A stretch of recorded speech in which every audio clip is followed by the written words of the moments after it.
இந்த மாதம் மட்டுமே பிப்ரவரி மாதம் மட்டுமே 75 ரூபாய்க்கு சிலிண்டர் வர அதிகமாயிருக்கு. ஏற்கனவே பார்த்தீங்கன்னா கடந்த 3 மாதத்துக்குள்ளேயே டிசம்பர் மாதத்துலேருந்து 120 ரூபாய்க்கு மேலே அதிகமாயிருக்கு.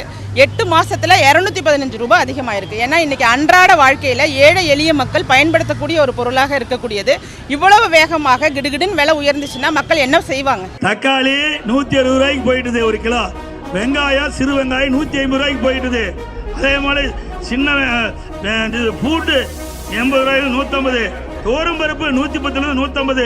இது மட்டும் இல்லை, எல்லா பொருளும் எல்லா மளிகை சாமான்கள் இருக்கின்ற அத்தனை பொருளுமே ஏழை எளிய மக்கள் அன்றாட வாழ்க்கைக்கு வாங்கி பயன்படுத்தக்கூடிய இந்த உணவுப் பொருட்கள் அத்தனையுமே கிட்டத்தட்ட 70% உயர்ந்திருக்குது. இதை பற்றிலாம் அவருக்கு கவலை இல்லை. இன்னொரு குட்டி அமைச்சர் ஒன்று வந்திருக்கார், ரெட் ஜெயின்ட்ல ஒரு மூவிஸ் எடுத்திருக்காரு. அது எப்படி ஓடுது? அப்புறம் மீறி கேட்டால் நீங்களே கேட்குறீங்க மாமன்னம் படம் எப்படின்னு கேட்குறீங்க. நாட்டில் விலைவாசி ஏறி போச்சு, இதை கேளுங்க.